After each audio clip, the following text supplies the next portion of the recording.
Hi, I'm BJ, and this is the Arcane Alienist Podcast.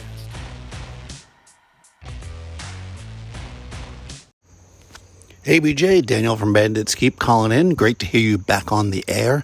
I've been catching up on the dungeon. I was going to say dungeon 23, but that's inaccurate. RPG a day this month, and I've actually caught up now. So I thought I'd call in. Of course, I probably should have taken notes because I don't remember exactly what I was going to say, except to say that I'm really enjoying it. I like how you kind of take things from various different angles, and you're like, what does this mean? Which is often what I do when I look at that chart. So it's great to see that sometimes you actually answer it in multiple ways. So I'm having a lot of fun listening. So as I said, great to hear you back on the air.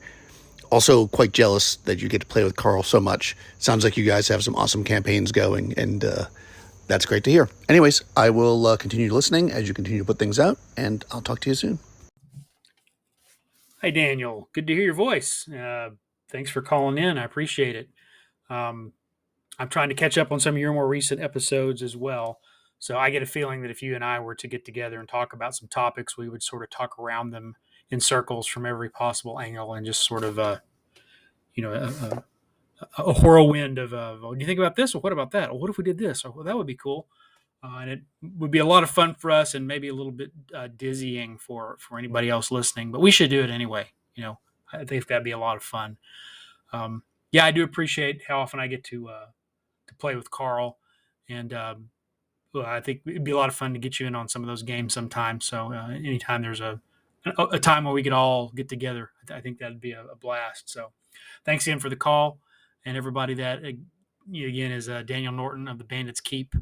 Um, Media Empire. He has the Bandits Keep podcast and YouTube channel. He's got another podcast, Monsters and Treasure, with another friend of his. And I think I'm blanking on the name, Daniel, but I know you've got one on a podcast on photography, which kind of reflects what you do as part of your day job. So check out everything that Daniel is doing anywhere you can find him out there online. And now we'll turn over to the pre-recorded segment for today's episode, which are days 21, 22, and 23 of RPG a Day 2023. Okay, here we are on day 21 and day 22 of RPG a Day 2023. How's everybody doing out there? Well, feel free to answer, although obviously I can't hear you. Hope everybody's doing well. Thanks for listening today.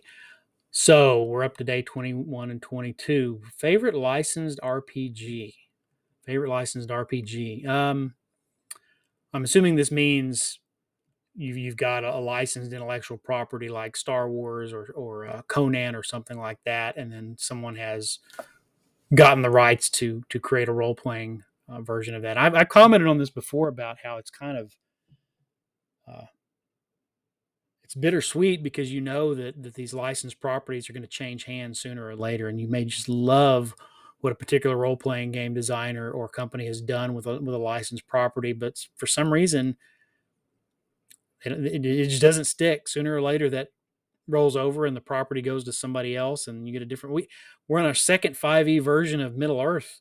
You know, was that needed? Was that called for, or is it just that the license changed hands and somebody's going to try to take a different take on it? I mean, obviously that sometimes there are improvements to be made, so it's probably a good thing that happens from time to time. But on the flip side, it can be kind of exhausting if you're really a role player who's a fan of a particular property, and every few years you've got there's sort of a new system, which you can always play your old system. I know that, but it's always kind of cool to check out the new stuff too. So there's the highs and the lows of that, as I've mentioned at some point in the past in previous episodes. Um, my favorite licensed RPG. That's going to be a huh. Well, I would have to say my favorite licensed RPG, or at least the one I've played the most, is Fantasy Flight Star Wars. Um, it's rests on the Genesis system, which is a really cool really cool generic system uh, with some unique dice mechanics. I thought what was really brilliant about Fantasy Flight, just in a side comment about Genesis, is that I don't know if they stumbled into this on accident or if this was really just a really clever business plan all along. Was they the first iteration of the Genesis system was just the mechanics they came up for Warhammer Fantasy Roleplay Third Edition, which was not real well received because it was so, I think, in contrast to what had come before, and of course fourth edition of role of uh, Warhammer has kind of, I think, gone back to form, um, but and it had a lot of board game components that I think were real fiddly. Um, I only played through a little bit of it once, way back when it first came out. Um, but they had this dice mechanic, and they took it and they tweaked it a little bit, and then they got the rights to do Star Wars, and it's a fun game.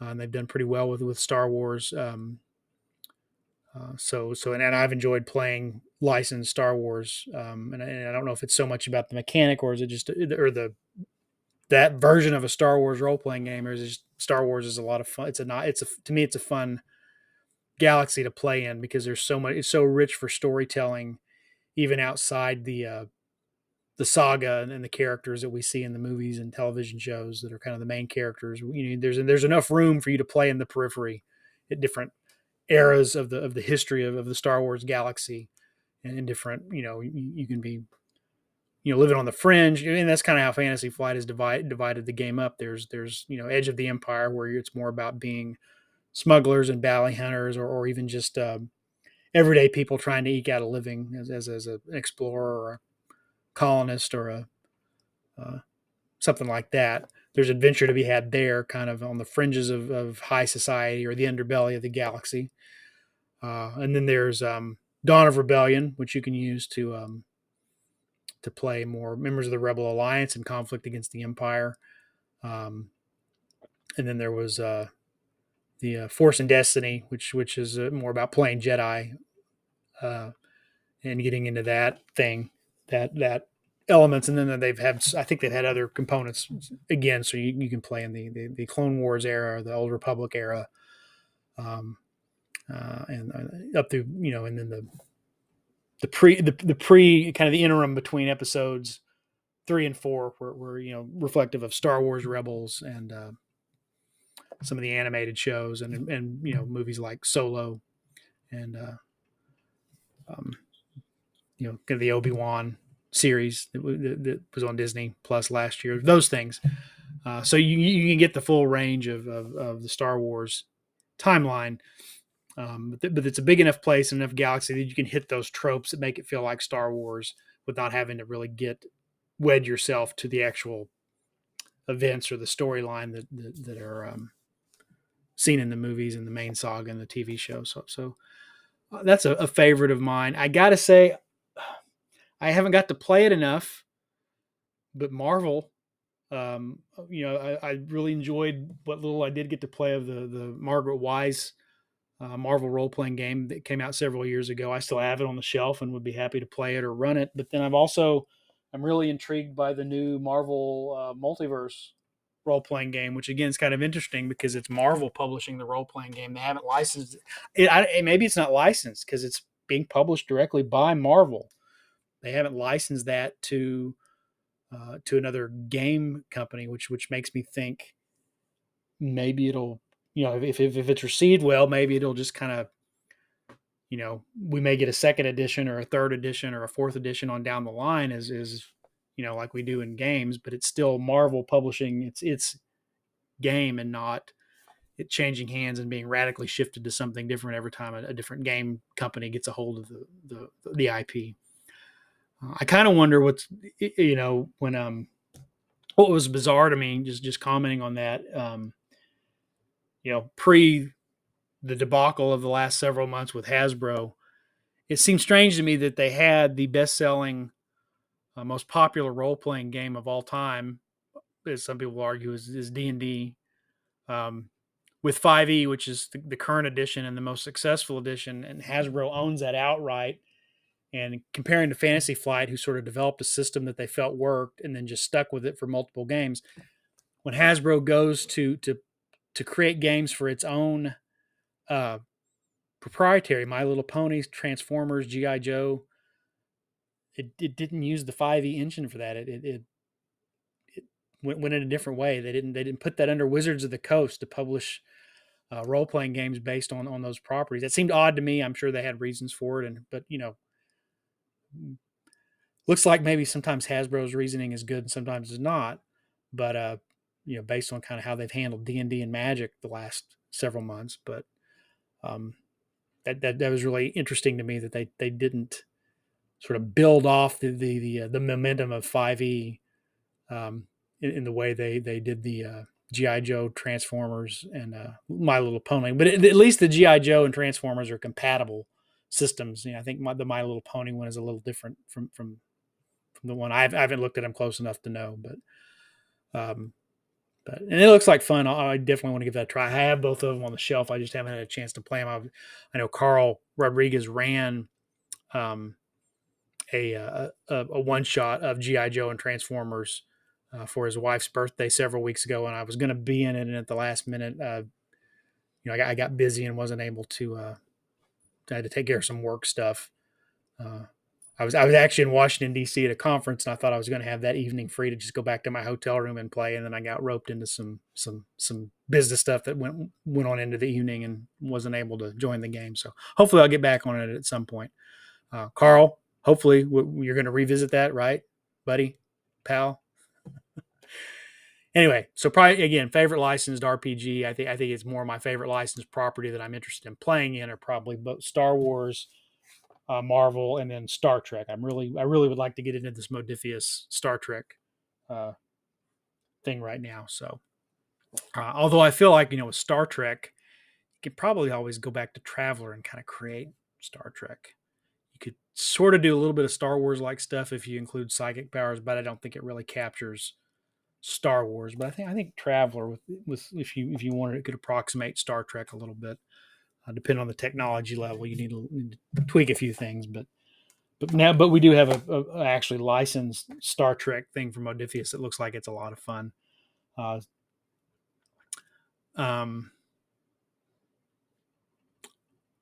What is, what I'm gonna do 22 and 23 today, because I want to transition into 23 and then I'll come back to 22. Day 23 says, what's the coolest looking RPG product book?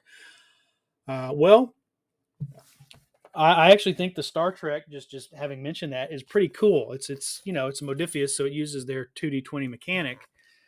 But this is gorgeous books. It's really pretty. Well designed book, and it's just the artwork is nice. The layout looks like a heads up screen from or any of the kind of screens that you see the crew interacting with on Star Trek: The Next Generation.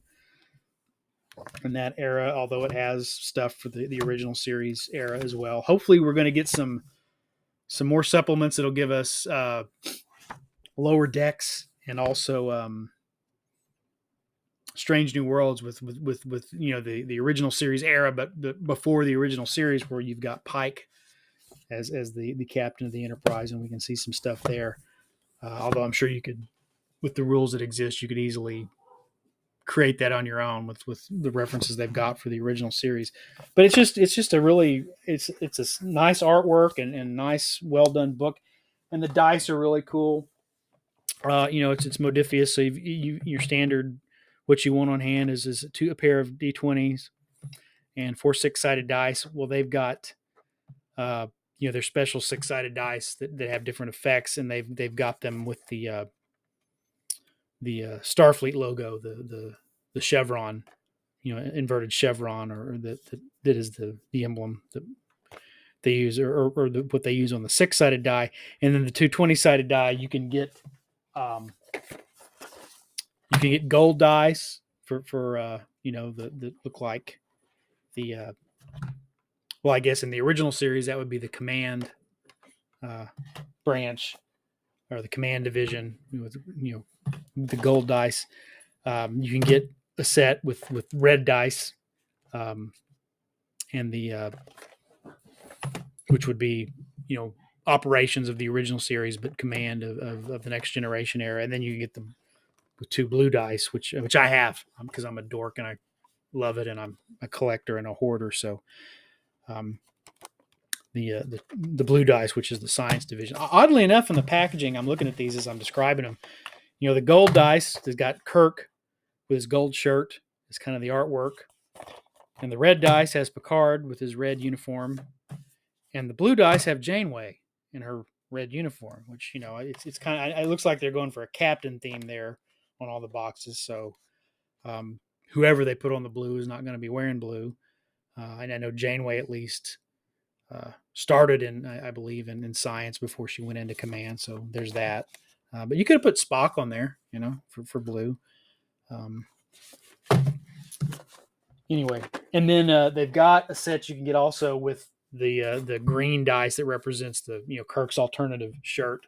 Interesting tidbit, if you didn't know that, the command uniforms that we think of as gold were actually green, but because of the way the texture of them, that velour texture, and the way it showed up because of the type of lighting and film they used, when it showed up to be viewed, when you watched it back, it looked gold.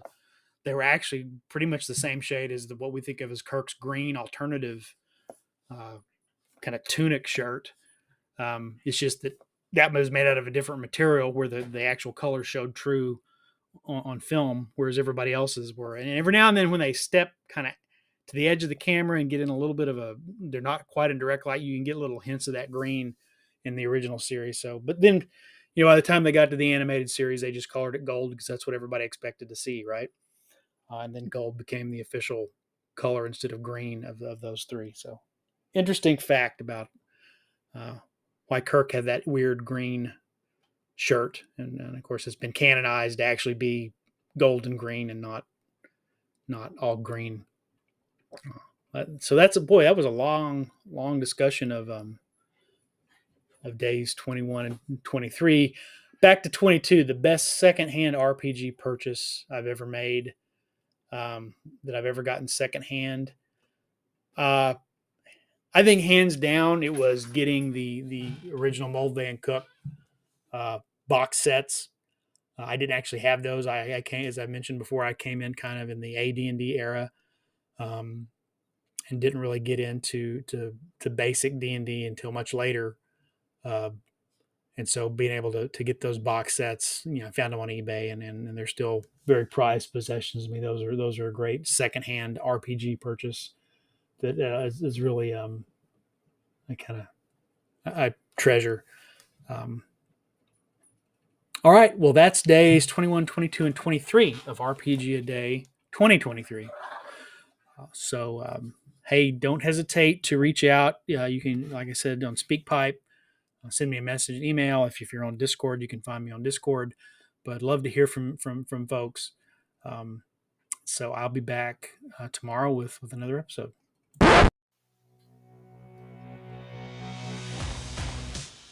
Thanks for listening to the Arcane Alienist podcast. The music you're hearing is Come and Get It by Scott Holmes Music. The cover art is by Dave Bone. Be sure to check out his stuff at ironseer.com. You can leave me a message. I have my SpeakPipe account linked to the show description. You can also send me an email at arcane.alienist@gmail.com. Just embed a voice memo, or I'll just read the text to your email during a future episode. Once again, thanks so much for listening.